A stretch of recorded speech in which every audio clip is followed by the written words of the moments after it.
Hello students. आज की इस क्लास के अंदर हम पढ़ने जा रहे हैं रसायन विज्ञान का चैप्टर नंबर 2, जिसका नाम है विलियन, अंग्रेजी में कहते हैं सॉल्यूशन।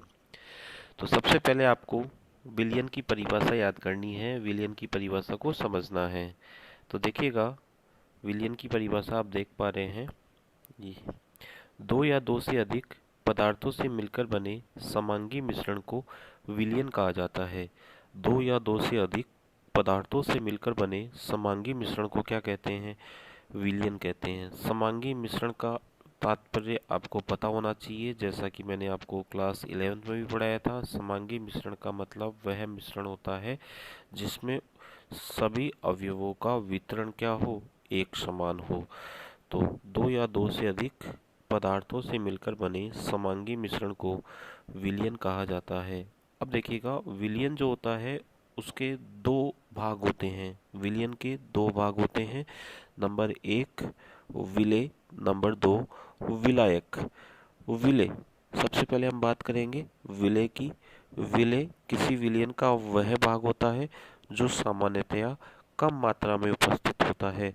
जो भाग अधिक मात्रा में उपस्थित होता है उसे हम क्या कहते हैं? विलायक कहते हैं। तो आप जैसा कि परिभाषा पढ़ पा रहे हैं, सामान्यतया विलयन का वह भाग जो अधिक मात्रा में उपस्थित होता है उसे विलायक कहा जाता है, और वह भाग जो कम मात्रा में उपस्थित होता है उसे विलेय कहा जाता है। इसका मतलब हम कह सकते हैं विलेय प्लस विलायक इज इक्वल टू क्या होता है? विलयन होता है।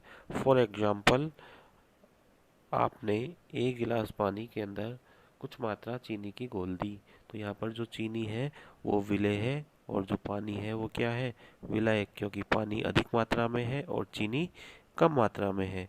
अब देखिएगा, विलयन के प्रकारों की हम बात करेंगे।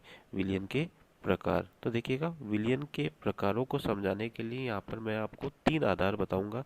पहला आधार बहुत आसान सा है, अवयवों की संख्या के आधार पर। द्विअंगी विलयन, त्रिअंगी विलयन और बहुअंगी विलयन। तो देखिएगा, द्विअंगी विलयन क्या होता है? जिसमें दो अवयव उपस्थित हो। जिसमें कितने अवयव उपस्थित हो? दो। त्रिअंगी विलयन क्या होता है? जिसमें तीन अवयव उपस्थित हो।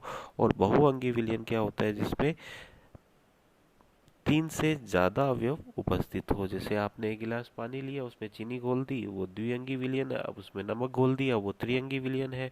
और उसमें थोड़ा सा नींबू भी आपने निचोड़ दिया, तो अब वो क्या है बच्चों? बहुअंगी विलयन। इसके बाद में हम पढ़ेंगे विलेय की मात्रा के आधार पर। ये जो आपको मैं आधार बता रहा हूँ, ये परीक्षा में पूछे नहीं जाते, लेकिन फिर भी आपको चैप्टर को आगे समझने के लिए इनको पढ़ना आवश्यक है। तो सबसे पहले हम बात कर रहे हैं तनु विलयन की। तो पहला जो प्रकार है विलेय की मात्रा के आधार पर, वो क्या है बच्चों? तनु विलयन। तो तनु विलयन क्या होता है? विलयन जिसमें विलेय की मात्रा बहुत कम, अत्यंत कम उपस्थित हो, उसे हम क्या कहते हैं? तनु विलयन कहते हैं। एक होता है बच्चों सांद्र विलयन। विलयन जिसमें विलेय पदार्थ की मात्रा तनु विलयन की अपेक्षा ज्यादा होती है, उसे हम क्या कहते हैं? सांद्र विलयन कहते हैं।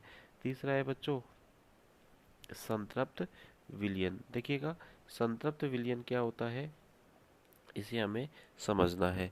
मान लिया आपके पास एक गिलास पानी है, और उस एक गिलास पानी के अंदर आपने चीनी को घोलना क्या किया? प्रारंभ किया। चीनी घुलती जा रही है। एक स्थिति ऐसी आएगी जब चीनी घुलना क्या हो जाएगी? बंद हो जाएगी। तो अब जो वो विलयन बनाना, उसे हम क्या कहते हैं? संतृप्त विलयन कहते हैं। इसका मतलब विलयन जिसमें एक निश्चित ताप पर विलेय पदार्थ की और अधिक मात्रा नहीं घोली जा सकती, उसे हम क्या कहते हैं? संतृप्त विलयन कहते हैं।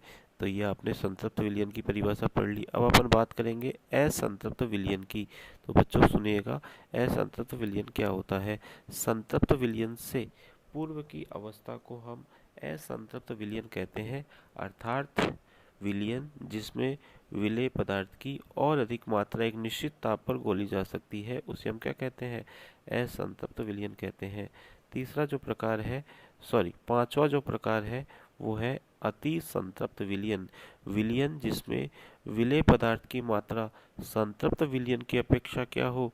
अधिक हो। अब आप कहोगे कि सर संतृप्त विलयन तो वह विलयन होता है जिसमें विलेय पदार्थ की और अधिक मात्रा हम घोल ही नहीं सकते। तो मुझे एक बात बताइएगा, हम तापमान को बढ़ा के तो घोल ही सकते हैं, तो अति संतृप्त विलयन बनाने के लिए तापमान को क्या किया जाता है, बढ़ाया जाता है, और तापमान बढ़ा के उसमें और अधिक विलेय घोल दिया जाता है। ऐसे विलयन को हम क्या कहते हैं, अति संतृप्त विलयन कहते हैं। इस विलयन को संतृप्त विलयन को गर्म करके विलेय पदार्थ की और अधिक मात्रा को घोलकर प्राप्त करते हैं, और यह विलयन कैसा होता है बच्चों, अस्थायी होता है। तो ये मैंने आपको बताया विलेय की मात्रा के आधार पर। अब हम बात करने जा रहे हैं बच्चों विलायक की भौतिक अवस्था के आधार पर। तो बच्चों सुनिएगा, इस आधार पर विलयन जो होता है वो 3 प्रकार का होता है, यानी इस आधार पर विलयन 3 प्रकार के होते हैं, जिन्हें आगे कुल कितने भागों में बांट दिया गया है, 9 भागों में। और वो कौन कौन से हैं वो सुनिएगा। नंबर 1 ठोस विलयन, नंबर 2 द्रव विलयन, और नंबर 3 गैसीय विलयन। इस टेबल को आप एक बार पढ़िएगा, अगले लेक्चर के अंदर हम इस टेबल को आपको समझाएंगे। तब तक के लिए धन्यवाद।